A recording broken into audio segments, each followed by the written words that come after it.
Good Monday afternoon. I'm Jerry Miller. Welcome to the I Love CVille Show. We're live in Charlottesville, Albemarle County, Central Virginia, the Commonwealth, the country, and the world on the I Love CVille network. Today's program, coronavirus and how it's impacting our local community. There is the second largest employer category in Charlottesville and Central Virginia is the restaurant industry, right behind the University of Virginia. Many of our friends here at I Love CVille and in this community are restaurant owners, restaurant chefs, front of the house, back of the house in our restaurants. In fact, when we launched this business 12 years ago, it was with the inspiration and the influence of restaurant owners that helped us launch this business. So what we wanted to do today, and Judah, why don't we cut straight to the chase and go to the studio camera, is just have an approachable and educational roundtable with stalwarts and pillars and veterans in the restaurant industry and the community. We have two of the best executive chefs in the business, in Melissa Close-Hart and Matty Hart of the Junction and of the Local, respectively. This really hits close to home to them because they're both in the restaurant industry from a Bill standpoint and leaders in the kitchen of their respective restaurants and leaders in their restaurants and all together. Peter Castiglione of Maya. Charles is one of the co-owners of Orzo Kitchen Wine Bar, one of the best Italian restaurants in the area. This gentleman, the man behind the whiskey jar and 10-course hospitality, actively involved in many restaurants. Why don't we go ladies first? We'll welcome Curtis Shaver to the program. Bashir, welcome to the program. Tad Norris, you're a bartender, welcome to the program. I'm seeing 12, 13 restaurant owners already on the stream. Melissa, first to you. I'm going to slide this a little over to you. Open-ended question. Anywhere you want to go, coronavirus and Junction restaurant. Well, we just got back from a meeting with our upper management for both restaurants and the catering company. In light of all of this and to our moral duty, we've closed our doors to in-house dining. We just think it's the safest for our customers, safest for our staff. We are formulating a delivery and curbside pickup right now, which will launch on Wednesday. We're doing the theme of 10 things for $10. So we'll have 10 comfort food meals available for $10 each. That's 100% like tax included, delivery included. We're going to be producing, packing, and delivering with our staff. And 100% of that $10 is actually going to go into a fund to give a stipend to our hourly employees so they can keep a cash flow. So we as the restaurant are taking on the cost of the labor and the food for that, and so the whole $10 will go to keeping our hourly people afloat. That's one of our biggest concerns. You know, of course, losing business and losing stuff for the business is not great, but our biggest concern is our staff that's been loyal to us and great workers, and they have families and they need to support that. And we're going to do our best to be able to support our staff through this. And that's about all I have for that for now. We'll slide it over to Matty. Matty, of course, of the Local. Jabari, chef, welcome to the program. Laura Fauner's watching the show. 19 restaurant owners watching the broadcast. Mick, hello, what's up, chef? Anywhere you want to go. Same question with you guys in the Local. You know, pretty much in the same boat, not surprisingly. Melissa said it better than I probably can, but our main focus, you know, there's no money to be made, so we're just trying to bring in anything we can to try to keep our staff afloat. I'm sure like these guys, I think we have the best staff there is, and I don't want to lose them. I don't want them to struggle any more than necessary, and a lot of restaurant people are week to week and paycheck to paycheck, so we're just going to do what we can to try to keep everyone afloat, try to keep everyone fed. In addition to what Melissa said about the $10 thing, that hopefully that, you know, gives people an affordable option, you know, where a lot of people are going to be holed up, and you know, something safe to eat that is affordable. But if you can't afford that, then hit me up. You know, we'll make it happen. If you can't afford it, and we can try to work something out. And also, if you have more to give, any of the tips that are added onto that will either go to helping somebody that's unfortunate can't pay for it, or to go into the fund to support the staff. Sorry. Yeah, what she said. We have Daniel Kaufman watching the program. City Hall, welcome to the show. We'll have some ideas that I'm going to say originate from me and bounce them off around these guys for City Hall. If anyone's going to catch some heat, it's going to be me originating these ideas. Wilson, the show is yours. 10-course hospitality. management of a lot of restaurants, the Whiskey Jar, your pride and joy, undoubtedly. Anywhere you want to go on this topic, Wilson? Yeah, we took our meeting this morning also with all the managers, Bebedero, Revolutionary Soup, Whiskey Jar, Commonwealth, and a few others. And we're doing the same. As of today, we're only going to be open for takeout, curbside pickup, delivery, and they're open right now, so you can call them right now. But yeah, we're just, of course, the community is first priority, but like all of us, I think our staff is really the main focus. I mean, we would just close our doors, and if it wasn't for the staff, we would just sit this thing out. But we need to figure out a way to keep our staff paid, to keep those people with incomes. They need it, so we're coming up with all sorts of ideas to try to make that work. And we're starting with the obvious, gift certificates. There's been a big campaign for local gift certificates. Please think about buying a gift certificate from your favorite restaurants, and as many as possible. But supporting everybody in their takeout, pickup, and delivery plans, please. Every little bit helps. We have staff volunteering to help out with all of these different programs, servers who want to do delivery and things like that. We're still working out all the details, but it's a giant effort to keep these awesome staffs paid and keep it going while we all deal with this. So that's kind of where we are. We're going to get the update from Charles and Peter in a matter of moments. Daniel Kaufman, proprietor behind Public Fish and Oyster, and also Pronto on the UVA corner. He's watching, and he says, thank you for representing the restaurant community. Daniel Kaufman also says no meals tax should be due. The $12,000 I owe in 4 days will pay a lot of wages. I'm sure we all could benefit from having no meals tax. That is something that I'm going to try to originate on the show. We'll go ahead and tag Mayor Walker. We'll tag Councilor Snook, Hill, McGill, and Payne, along with the city manager, Judah and the Stream, along with the Office of Economic Development and the city attorney's office during this show to talk about the meals tax. Charles, before we go down that road, Orzo Kitchen and Wine Bar, my friend. Yes, it's been a challenging weekend. This weekend we've started a program. In fact, it went live today. So very similar to what everyone else is saying, we're doing curbside pickup and also delivery. So we're going to have staff on hand to handle that. So you can look for those menus on orzokitchen.com, and that's up and running now. We've had already a few orders today, and also we've had some great support from our newsletter that we sent out launching this. We've had a number of emails saying, "Hey, thank you for." Starting that delivery service. So that's something that we're doing. We have been very, very proactive in terms of sanitation in the restaurant. We've had hand sanitizers installed in the restaurant, wipes. We're using disinfectant on the tables. We've also created a lot of space in the restaurant. At this point, we have not decided to close at this point, but that'll be determined by how many reservations we have. So at this point, it's very light this week. So our concern is with the staff. And I know that I sent, and my wife, we sent a letter to the governor yesterday. I know that Ken also did, my business partner. And, a couple of the things that we said is that unemployment insurance should happen immediately. There shouldn't be a waiting period for that. That would help out people. Maybe tax credits, if we do help support the staff, they can give us those. That would be helpful. The meals tax, I think, is a big thing. Yes, give us some time to pay that back. And also for those of us that have to rent our commercial spaces, maybe those landlords could look at tacking on maybe a couple months of rent on the end of the lease.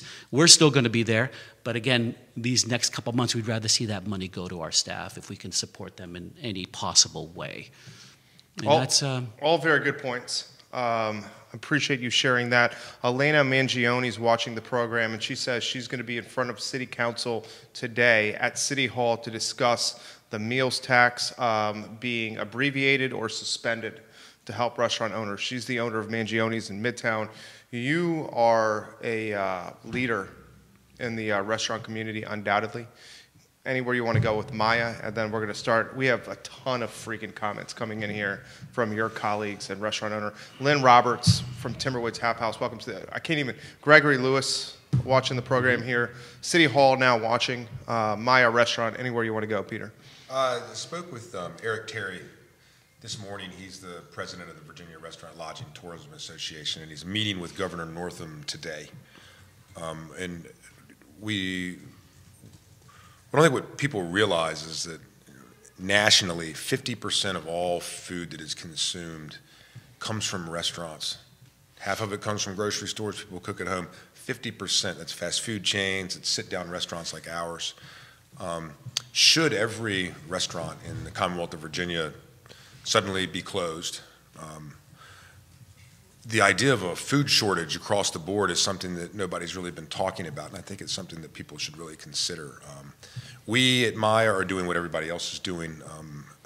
As of tomorrow, we're launching a to-go and curbside pickup situation. I don't think we're going to be delivering. We don't have a catering company. We're kind of in a weird spot with having employees drive that may or may not be insured, taking the food around. But we are, from noon until 8 p.m. every day, going to open up our menu. We've got a family-style pricing. We're reducing the price of all of our food by 20%, and then we're going to add a 15% service fee. So it's a 5% savings to our regular prices to the customer, and that 15% goes directly to pay our staff. I think we're all in the same boat that I have 30 employees. The majority of our employees have been with us for 8, 10, 12 years.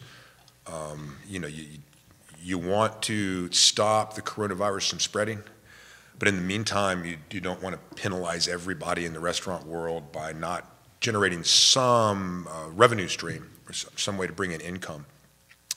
Gift cards, that's another great idea. You get a Maya gift certificate or call in for a gift card now. 25% of that is going to go straight into paying our staff during the time that we're closed. So gift cards, please go to the restaurants, buy them. I think a lot of people are going to be offering some of that money as a short-term supplement to keeping their employees paid. We are going to keep our bar open at least for this week, for a couple more days. We're shutting down operations after tonight for on-site dining. We're going to do it tonight. We have some reservations. We've had some people that called and wanted to come in. As of tomorrow, we'll do noon to 8, all day long, delivery, to-go food. Well, delivery through Grubhub, otherwise curbside pickup. And then we're going to have our bar open from 4 to 7 for happy hour. There's 15 bar stools. We'll have Clorox wipes. Hopefully regulars will come in. Hopefully we have enough regulars that want to just sneak in, have a drink, maybe order some food while we're preparing the to-go food. We don't mind if you come in and sit down and join us while you wait. Again, just trying to create some modicum of cash flow for the staff. Not quite as aggressive as what some people are doing, but we feel confident and safe that in this particular model, while we're putting food out the door, that we can manage the bar and 15 seats for 3 hours a day. And we'll just take it day by day. I think we're all in the same boat. I mean, this week, Friday, we did 100 people. Saturday, we did 71 people. Last night, we did 17. It's like, holy cow. Like, every reservation is canceled. I'm down $35,000 in parties from UVA in a 5-week period. Catering companies, I can't imagine. The big catering companies, they're probably down hundreds of thousands of dollars in a short amount of time. So I just think the consumer, they may not really understand the economic impact this is having and the amount of revenue that's generated in the restaurant and catering world for the 4,500 employees in the city of Charlottesville. Yeah, and this is why we wanted to do this show, is to talk about the ripple or the trickle-down effect of what the industry does to Charlottesville. Just to name a few, and Simon at Charlottesville29.com has done a fantastic job of keeping a running list of some of the restaurants that have closed. I'm going to throw this topic to you guys. Did you feel compelled to stay open as like either a guiding light or North Star for the community? The restaurant is a place where people get together and forget their stress, okay? The second part is, how much did you feel compelled to stay open Because we know restaurants are operating on the slimmest of margins. But how much did you feel to stay open to keep money in your team members' hands so they could pay their bills? Lampo's closed, Ace Biscuit and Barbecue, Zocalo. I think Rapture and Mike were the first to announce the closing downtown. The Shabine, the Bebedero, just to name some. Monsoon. This is on Charlottesville 29. So why don't we take that topic? Let's be careful though. You're saying these restaurants are closed. No. We don't want to say closed. Not permanent. Well, not even that, but some of them are open for takeout. takeout. Okay, Yeah. you're right. So I'll stipulate this: closed for dining service. Yeah, for Sit-down service. I would say the majority of the 30 restaurants or whatever that were sent out on the Charlottesville 29 list are doing what we're doing, and that's we're keeping our doors open for curbside pickup and for delivery. Yeah. And I believe Simon, he's also going to put out another list with which restaurants are open for takeout, delivery, and what that is. And he did a good gift card list too. Yep. Yeah, And we saw that. He texted me this morning and was saying that he's putting together, as soon as he has that list up, it'll be on the Charlottesville29.com, and it'll have all the details of who's doing what and how to find them, whether it's their website or Grubhub or whatever means they're doing it. He's putting together a list. So anyone looking to support their local restaurants, keep a good eye on the Charlottesville29.com. Chef Jabari said his restaurant lost $500K in revenue in a snap of a finger. Brooks Tanner, who was previously Craig Hartman's right-hand person, the EC at a chef at a restaurant in Philadelphia, says they're down $2.2 million since this has come. Laura has put some insight into what Dooners is doing right now. Your wife is watching the program. Justin Goodman at Zoom says he'll do Orzo to go this week. Great. Anywhere you guys want to go on this topic, feeling compelled to stay open. What happened over the course of the weekend where you considered staying open, then it changed? Well, it's a hard one. It's a new situation that none of us have ever faced because, normally, you'd want to tell people, come out, come spend money, come eat, but you can't. We can't. We have to try to look for other ways to do it with the delivery and takeout because none of us really know. Just from a safety factor. So, of course you want to stay open for, not only the staff, but for the customers. But just trying to balance all that out is a task that, we don't have that much guidance on. And it's really hard to make the decision. We made the decision to close completely because that seemed right. Other people are doing other things to mitigate. And, we're all just having to kind of make the best guess we can. Obviously, informed guess, but it's kind of new territory. Wilson, anywhere you want to go. Yeah. Adam Frazier's watching show right now. Yeah, we're all in this industry because we love bars and restaurants. And for me, a bar is, I want to get together with friends in times of trouble like this. And part of the incentive of wanting to stay open this past weekend was providing a place where the community could gather and be like, whoa, what the heck's happening here? So, over the weekend, it's just our minds went a million different ways. Let's try to stay open. Let's try to stay open minimal hours. Let's try to maybe limit capacity. We've gone through 100 different iterations of how we were going to do this, but it's just coming out more and more that maybe we just need to be closed for in-house seating at this time. But I mean, my gut, my gut would be to be open, but there's a lot of, a lot of scrutiny right now coming from a community, and we're trying to balance all the things. My staff wants to be open. They're all in our meeting this morning. They all, let's open. We'll happily work. We'll be here. We'll keep doing extra cleaning measures. We'll make this work. And it's just, I had to just shake my head and say, look, guys, I think we need to do it this way, at this point. But yeah, we wanted to stay open, man. Ever since Hemingway liberated the Ritz during the Second World War, opening the bar during tough times is the thing to do in my gut, but that's where we are. Multiple restaurant owners are asking this question on the feed to you guys. I'm curious to the restaurant owners and chefs who have already gone to takeout. Are you seeing an enthusiastic response to it? Is it working at all? Well, as I mentioned early on, we already had a few orders for tonight, so we're doing it from 12 until 8 o'clock. And also we had a number of email responses saying how positive that was going to be able to pick up food. But our concern is, safety for the community. we took out tables. We've stopped setting tables in between tables. So we've done a lot of those things. But I think it's gotten to the point now where we have to be even more diligent and keeping people away from large groups. Everything that you read from the CDC, it's just saying just stay away from large groups. And it's going to hurt us. But if we can bite the bullet for a couple weeks, I think that it'll stop the spread. And I think a couple 3 weeks is better than a couple 3 months. Well said. Restaurant owners are asking us to get on topic about the meals tax. Elena Mangione is going to be before City Council tonight. Here's the interesting thing about tonight's session is you can't be there in person. So it's now streamed online, and anybody who wants to participate in City Council has to do it online. So this is the first iteration Council's ever done this in the history of City Council, Charlottesville, where you can't speak in front of Council in person and you have to do it on the internet. I'm curious to see what kind of log jam that's going to create with extra participants trying to get in front of Council, especially during a pandemic. You, again, I'm going to say this, leader in this industry, meals tax is a tough topic, and I'm bringing this up, not you. And it's not about being insensitive or not knowing what's going on out there. We're tremendously worried for our community, especially small business owners. But the meals tax being halted, it seems like this is a fucking no-brainer. And if City Council wants to help in City Hall, this is how you do it. You know, let's assume a restaurant does $1 million. Let's say, what do you think, $100,000 of sales in a month? You know, sit-down place, 50, 80 seats, not a good month, not a bad month, but that would probably be kind of an average number. We all owe $6,000 to the city for last month.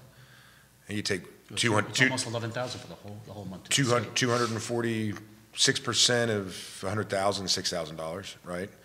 You put all those restaurants together. If they were to say, all right, believe it or not, the city of Charlottesville, who's raised the meals tax indiscriminately over the last 2 to 5 budget cycles, without listening to a word we said about regressive taxation or anything else, just boned up and said, all right, yeah, maybe we should listen to you guys for once. We're going to forgive you, or we're going to push it back to the end of the year. That is a lot of money across all these restaurants that could go back into keeping the electric bills paid, keeping the lights on so you can do your to-go business, and supplementing some sort of income for the staff members that don't have jobs. And again, we don't know what's happening with unemployment yet. I think we all hope that the feds and the state just immediately put into place that if you are being laid off from your job during these weeks that we don't know what's going on, that you can immediately go to your unemployment, which you've been paying into all these years, especially if you're a long-term employee that's been with us for 10 years or whatever. You've got some credit built up there. And we'd like to think that these employees would be able to get some unemployment coming in so that they can pay their bills, as opposed to we as the small restaurant owners trying to find ways to just get them some cash under the table from gift certificates or from delivery. From remodeling the restaurant, something like that, improving the restaurant. And one of your colleagues has this topic. You guys go anywhere you want here. State sales taxes do as well. Will the state consider this, stopping state sales tax, to help us as well? So you have another option potentially, right? Here's another option. Consider this, and I'm not going to say I'm not going to do it or somebody else isn't going to do it, but how many people right now do you think are going to transfer that state sales tax into the state? No. When they're sitting on no money and they need electric bills and they're shutting their operations down. Most people, I'll take the penalty. Right. I'll wait and I'll give you that money later. So I wouldn't be surprised if half of the places that have sales tax due on the 20th just choose not to even transfer the money over to the state. So it'd be nice if they at least waived a penalty and said, all right, sit on it for a while. I think it's going to take a little bit of everybody helping. I think landlords are going to need to help. I think banks are going to need to help. If you own the building, there's going to need to be assistance with mortgages. If you still have debt on your business, there's going to need to be assistance with that. The state and the city, all of these places where we put large amounts of monies every month are going to need to help. Everybody's going to need to chip in a little bit on this. Alec worked at Daniel's Restaurant, your restaurant. Omitting meals tax for this period is an obvious no-brainer solution. Let the restaurants take care of themselves and their own with the tax dollars they bring in. Now is the time to do it. Charlottesville City Hall, that's from Alec. Jen Finazzo, owner, Sal's Cafe Italia, has this topic.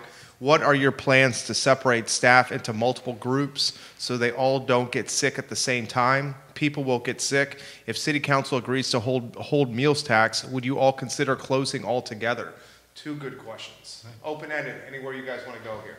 Well, yeah, I mean, we're having to be careful. It doesn't take that many, nearly the amount of staff that it normally takes to run a restaurant to do these sort of delivery things. I mean, we're looking at Melissa and I doing the lion's share of the cooking at the Local and Junction. The vast majority of it will be done by us. And then we're talking about, I mean, it'd be great to think we're going to need a fleet of delivery drivers to handle this, but realistically speaking, we're talking about 1 or 2 people delivering. So it's not that hard to maintain social distancing. And at that point, we can also, it's just that much easier to really be on top of. I mean, if you've read the Washington Post and New York Times articles about delivery, like what they're telling you, and the consumer should understand this, and our friends from Sal's, okay, I know you seem very concerned with the spread of the virus and the idea that we would shut everything down, our moral reason to save the world from the virus. If it is a delivery product, what you've been told to do is when you get that food delivered to you, where you pick it up, is you wipe down the containers it came in, you wash your hands, you take it from the person, you disinfect it before you bring it in the house. Because if the driver coughed on it on the way there, it's on the outside of the bag. So if you're going to do delivery, we've been told and we've read that it's one of the safest ways for food to move back and forth because it is wrapped up, it is sealed, and your ability to catch the virus is basically just by touching the outside. So if you get it, sanitize it, take it and enjoy it. Well, there's a lot more people touching the things that you're getting at the grocery store right now than there are people touching the things that are getting delivered to you. So that's true. If you're still going to the grocery store and you're afraid of takeout or pickup at your restaurant, I think you're not paying attention. But I don't think we would. I think we'll keep going this way as long as we can. For 2 weeks. At least we're going to make sure that this works. If we're not bringing in enough money to pay the salaried staff, the minimum staff to be there, we're not going to be able to keep that going even. But we're going to try it as long as we can. Well, I think, again, these delivery programs, it will require less staff. So Ken and I, our families, we're going to deliver the food if we have to. If we do need to, if it's booming enough where we have the need, we'll have some of our front of house staff do that. But to go food, like you were saying, it's going to just take a couple people in the kitchen. So again, that social distancing is going to happen naturally with that. And it's a major concern for us. It was a great article that we read in the Atlantic, so you could take a look at that about food delivery and what to look for. Maybe staying away from.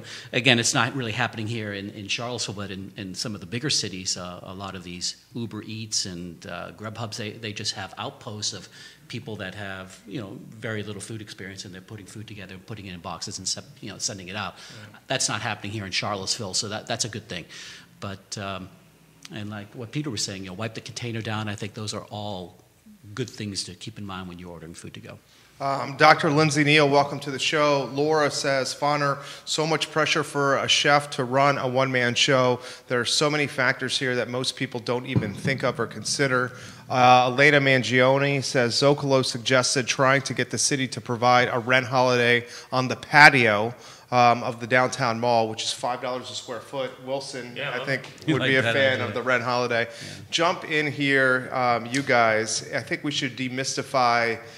We're getting this comment on the thread. Demystify the perceived wealth that comes with being a restaurateur and working in the restaurant. Where did that mist come from? People that are watching the show. That it's can I just say, small business owners altogether. But we'll focus on the restaurant owners here first. Anywhere you want to go on this topic? To be clear, we don't own a restaurant, so I can tell you from an employee standpoint, there's no. I mean, we make a very fair wage that I'm very happy with, but it's not a matter of tapping into great savings to get through this. There's no, anyways, I don't want to cut you off. I was going to say, Matthew and I are not owners of Junction and Local, but Adam is, and he's a very dear family friend, and this has been discussed on that side. But what I wanted to say is, as soon as this started happening, my biggest fear is I have lots of friends that own restaurants, and I'm looking 3 on the other side there, but, thinking about people that are looking at, are in the process of buying a restaurant, or just new owners, and these people that are, the profit margins in this business, even if you're a very successful restaurant, are so slim that anything catastrophic like this is devastating. And I'm fearful for my friends that do have these thinner savings or no savings of, are they going to even come out of this? And what the Charlottesville restaurant scene is going to look like after however long this is. And that's been my side. With not being an owner, my heart goes to our owner and everyone else that are my good friends that might lose their livelihood because of this, and it's terrifying. I guarantee you, unless you're one of a handful, and I'll say a handful as if maybe there's enough restaurant owners in this town that I know that have deep pockets, that just are very wealthy people with trust funds and this, that, and the other, and they can just kind of doze some money in. Maybe I know 2 or 3 restaurant owners in the entire city of 250 restaurants that come from that ilk. The rest of us, I guarantee, are already looking into SBA loans and talking to banks and trying to figure out how to get on the front side of this now and be ready to borrow 50 grand just to keep the electric bill paid, just to pay your back rent. Because even when we come out of it, and we will, the landscape's going to change. A lot of places are going to close, not reopen. There's going to be a lot of empty space where restaurants used to be. Even if we borrow that money 3 weeks from now at some sort of decent small business administration loan rate, we still got to pay it back.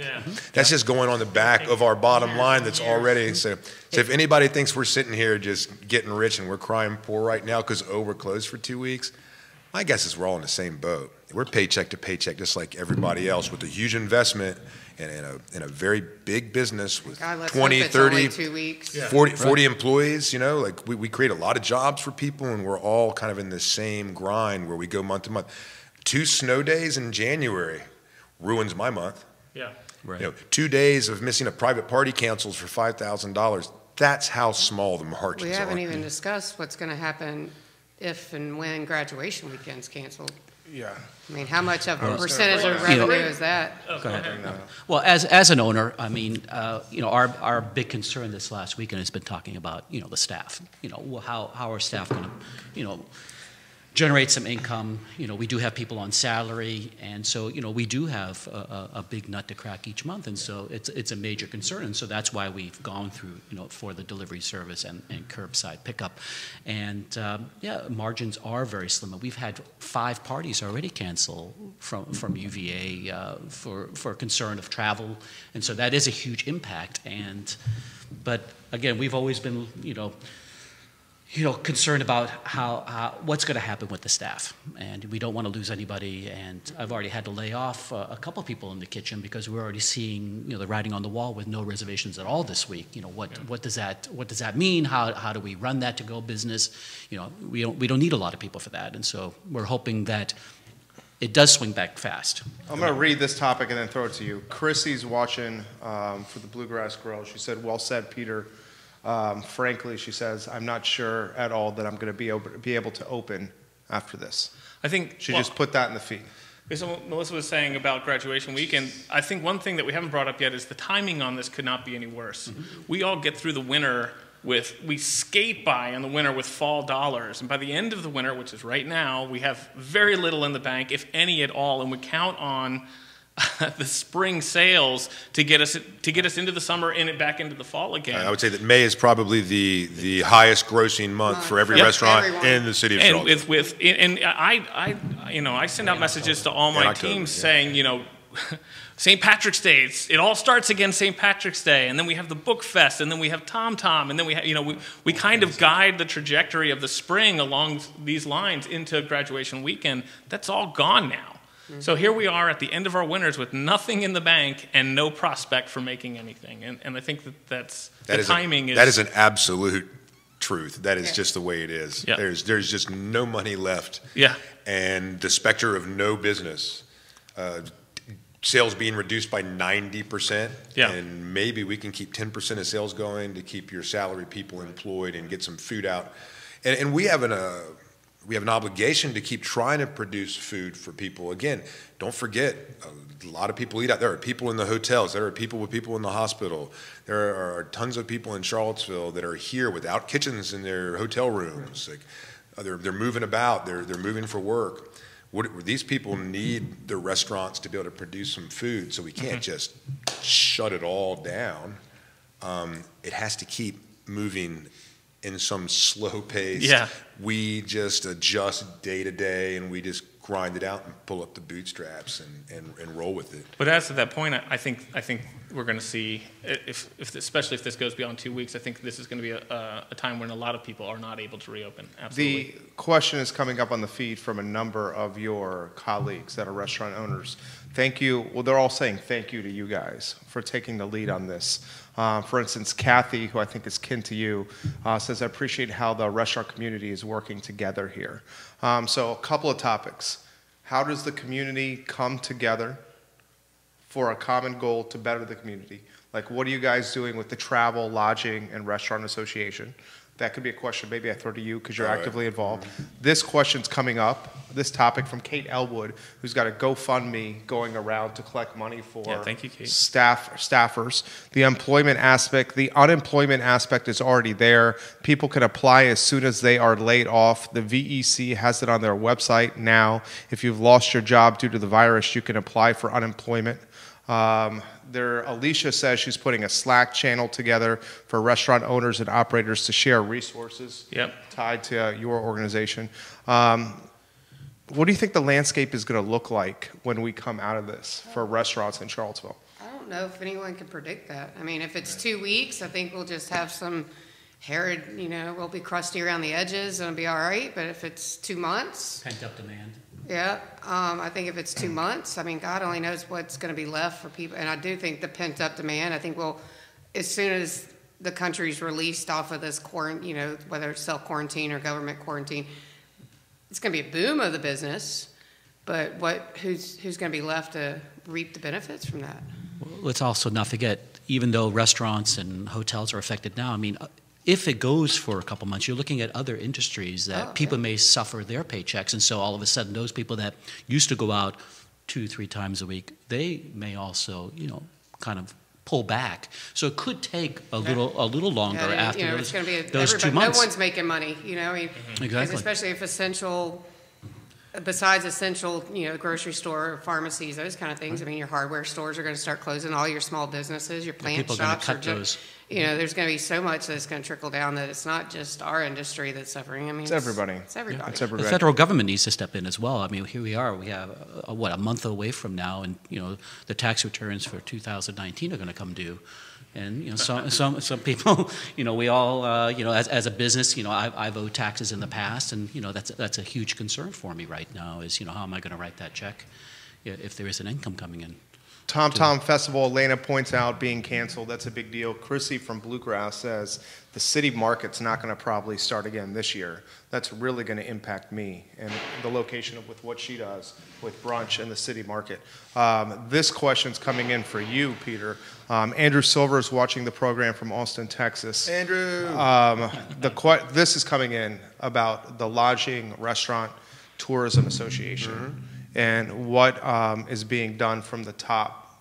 Can anything be done? I mean, right now, the president is meeting with the governor. There's a lot of policy stuff that's coming down the pike tomorrow. And this goes back to mills tax, even locally.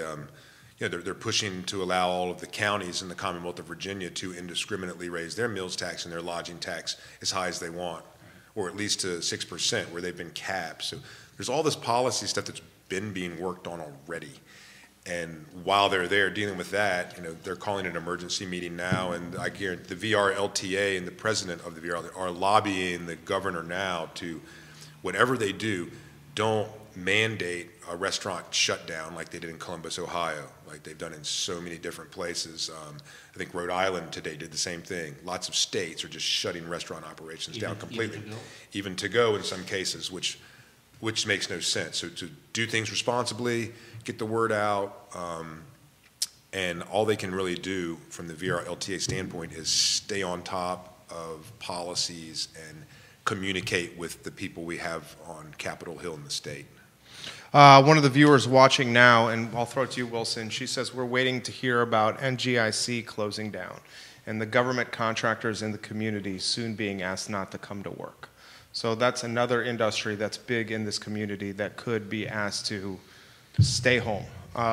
Topic, anywhere you want to go. Well, I just, when you said do things responsibly, I wanted to give a shout out to Craig Hartman. I read something he sent out to his staff, and I think we've all seen similar versions. I printed it out and brought it with me. So, basically, a lot of wisdom there. Having staff take their temperature before coming into work. Yeah, we were doing the same. Yep, not using reusable menus or reusable anything really to help minimize risk.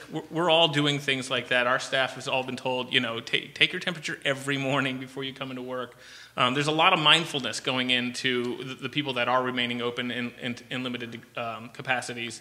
And I just hope everybody's aware of that. And we're all making this up as we go. I mean, this is so new. This is evolving every day. I think I've heard a ton of good ideas just sitting here with you guys, and I think we're all going to continue to feed on each other and inform each other on the best ways to trying to keep our staff employed and things we can do better to be safer.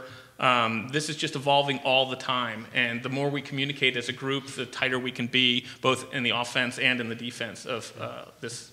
We were open last night for the 17 people that came in. Yeah. People at the bar. Most of them came from the hotels. There were a couple people that were staying at the hospital that didn't have anywhere to go.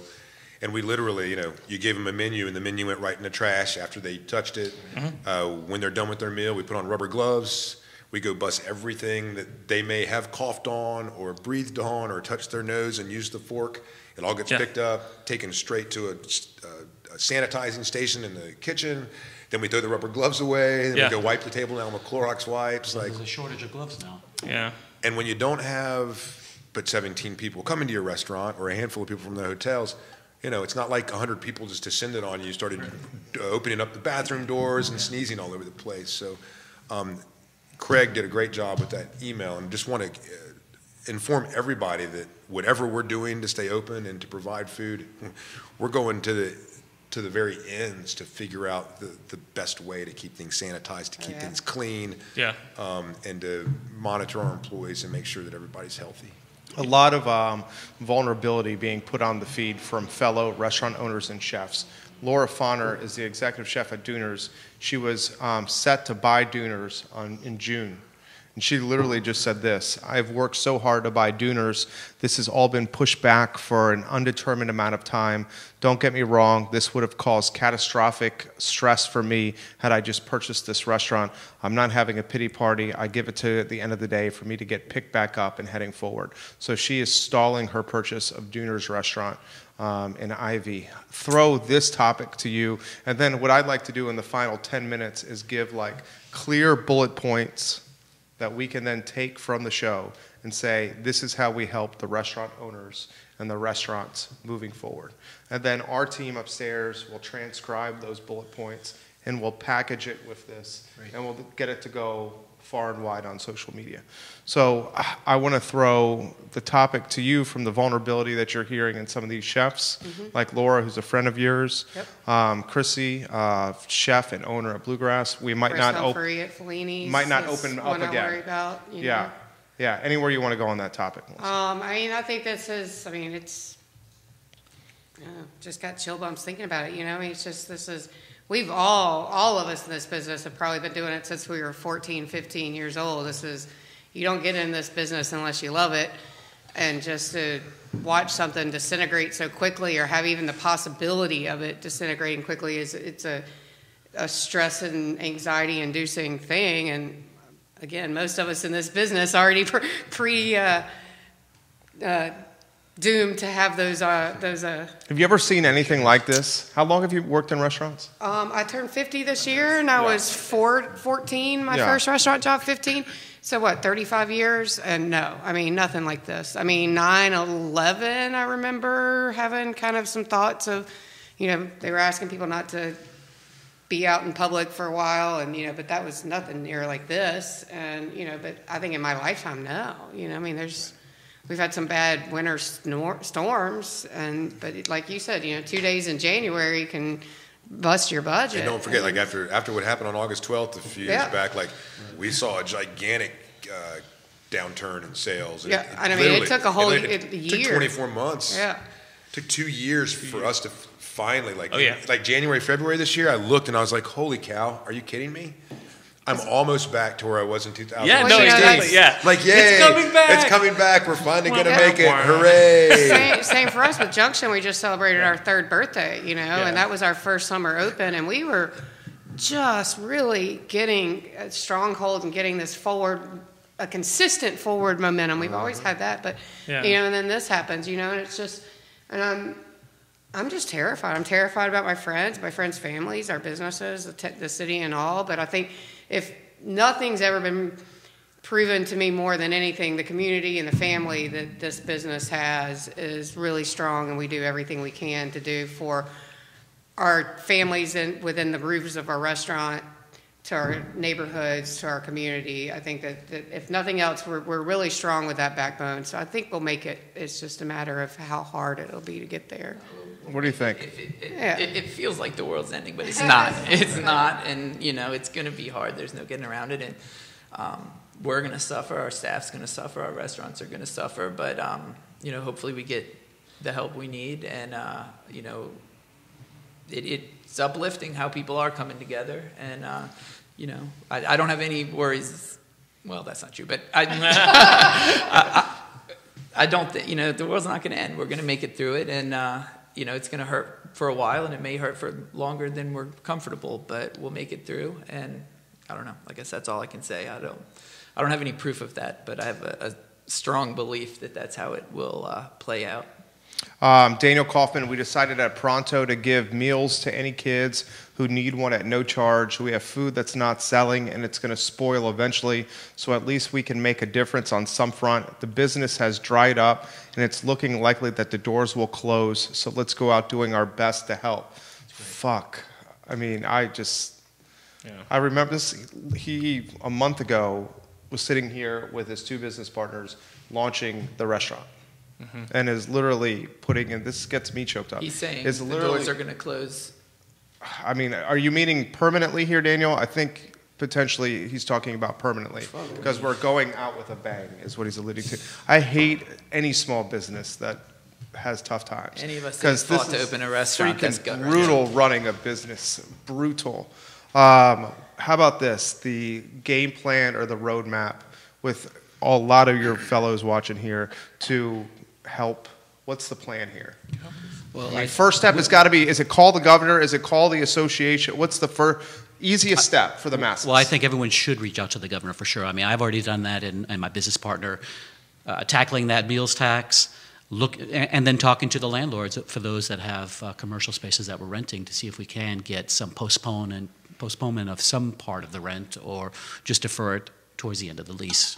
Again, that depends on what their cash flow is as well. Yeah. But overall, I think we've talked about gift certificates. That would be great. You're just investing in the future that the restaurant will still be there, and then supporting this, delivery and curbside pickup for all of us. I mean, it sounds like we're all going to be offering it, so it's just you'll be eating our food at home. So it'll be like going out in some ways. You don't have to do any dishes. Just come and pick up the phone. Give us a call, and we'll have a lot of food ready for you. So he has confirmed that it is going to close. Cash flow is minimal. We haven't established it yet. There is zero reserve. I cannot hold on to this business anymore. That is. Sorry, man. Yeah, that is such a bummer. Anywhere? What are you thinking here? Preventative measures. I guess. Please keep checking in on our social medias as we come up with ideas. We're likely all going to be posting them there. We have a lot of ideas of ways we want to, things we want to be able to offer to the community that will help our staffs. So those things are going to be developing. Keep an eye on, what each restaurant's doing. And please, any support you can give at this time is appreciated. Again, I think all of us have made it clear we're doing this for our staffs. If that wasn't a concern, we would just close the door and wait this out. But we have a lot of people that we love that are our families that are depending on us and depend on these businesses as the ships to carry them. So, yeah. Daniel has an adjustment. He says, I'm just being realistic. Let's see where it goes. I'm just being realistic. I appreciate that, Daniel. I think it's a perfect knee jerk. I mean, has anybody got any sleep the last few nights? I haven't. Mm-hmm. one day we're closing, one day it's going to be fine. You know, one day I'm Matt, dude, this is all going to work out. I swear in my heart I know it's going to do that. And then your pragmatic brain goes, dude, you are so screwed. Yeah, when you go from 100 Yeah. to 70. You're just like, wow. And so I think we're all going to this just whirlwind dynamic of, oh, we're going to shut the doors, but maybe we won't. I think it really just requires, and the good thing about our restaurant industry in Charlottesville, and it's always been this way, is we are a collective group. We should be competitors, but we're really not. Yeah, rising tide, good for all ships. Yeah, and so if the local comes up with a great idea or Junction and we see it, we can just embrace that idea for us, and we just keep moving until I mean, one of the ideas all of I us had, collectively figure out what's going to work, right? And then we say we adopt what's working so that we can keep things moving. this could be a good opportunity because, like, in the times of most hardship is where the best innovation is birthed. Like, why doesn't the association in Charlottesville have, pool its resources, cut DoorDash, Postmates, and Grubhub out of the equation? Have like an association type delivery infrastructure in place. It would be done more efficiently at a better margin.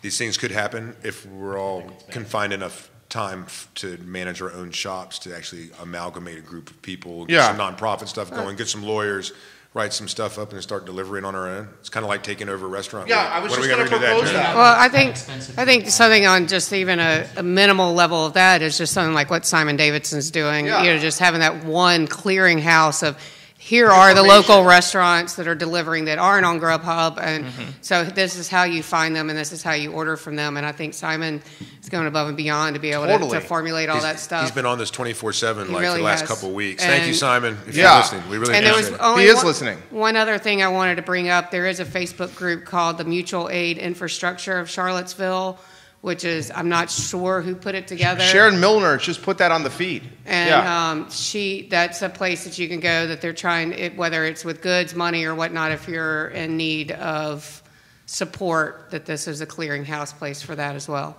I just wanted to add that. How about the idea of doing some kind of like restaurant month instead of restaurant week, like a restaurant month?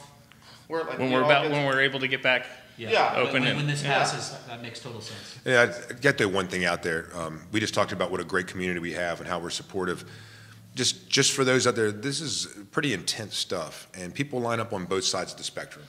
You know, some people think, we could probably keep this thing open and get everything clean, and nobody's ever going to get sick. Then you got the people that are just, man, you're crazy to even open your doors for 3 people to walk. Dude, we got a doctor on the feed literally saying this. It's a doctor. She says, please tell the guy to your left to stop touching the mic. Literally has put this on the feed. Oh, geez, exactly. Yeah. But here's one It's spectrum. a testament to what you're saying. Here's That's the what I'm next. saying. But what we don't need to do as a restaurant group or restaurant owners or customer bases or lovely doctors that care about everyone is to go out there and start shaming people, to start pretending like your opinion is better than somebody else's, and to start dragging people down. So we just try to, hey guys, I know this is stressful, but you're going to have your opinion. I'm going to have mine. You may be right. I may be wrong, but it's not going to do us any good to beat up what other people are doing. Golden rule. You do it your way. I'll do it my way, and ever the tween shall meet. This is what I like to see. This is how we're going to package it. We're going to be like, buy gift cards. First thing you can do to support the restaurants, buy gift cards. Second thing would be, and Judah, this would be the sizzle reel here. First thing, buy gift cards. Second thing, do the to-go food as much as possible from local restaurants. Third thing would be what? Contact the governor? Is that the third thing in the roadmap? The governor. Contact the governor for help. People can get their unemployment insurance. Yeah, contact the governor. Next thing here, talk to city council and city hall and say suspend the meals tax for the restaurants for February and March right now. Okay, so February and March, is that? February's due. That'd be a good start. I mean, I don't think they shouldn't start it up again until a month after we're able to reopen. Okay, so first thing would be suspend the meals tax for February and March, and then don't start the meals tax up again until 30 days after each restaurant is back open. I think that's a solid plan. Okay, and then what else? The state income tax, is that even a reality, the state tax? I don't know if it's a reality. It'd be great. It should be. Should be reality. We have a lot more control at the local level, don't we? I think it depends on what the surplus is. And I think Virginia does have a surplus in the budget. So they should be looking at that. This is an emergency and putting those dollars to work. And state and local is what, 11.3%? Yes. That's a shitload of money. That's 10% plus of each ticket. That's right? But that's what we've collected in February, March so far, with 11.3%. Okay, and then the last and final thing would be the landlord piece.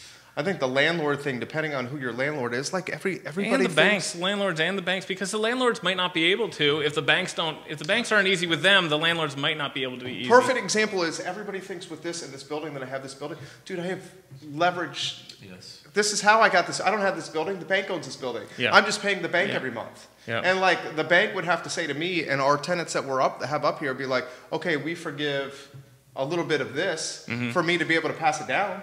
If the bank just says, hell no, Jerry, this is what you, what do you do? Well, I think the banks have gotten a lot of breaks over the last few years, and so I think it's time for them to help us out.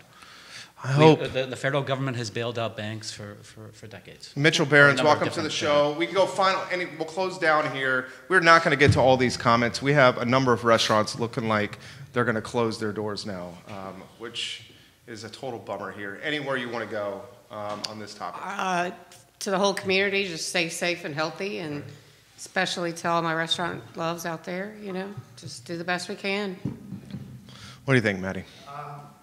Yeah, just, Charlottesville is one of the best restaurant towns I've ever been in. It's amazing. And that can only help us stay together. We're all in it together.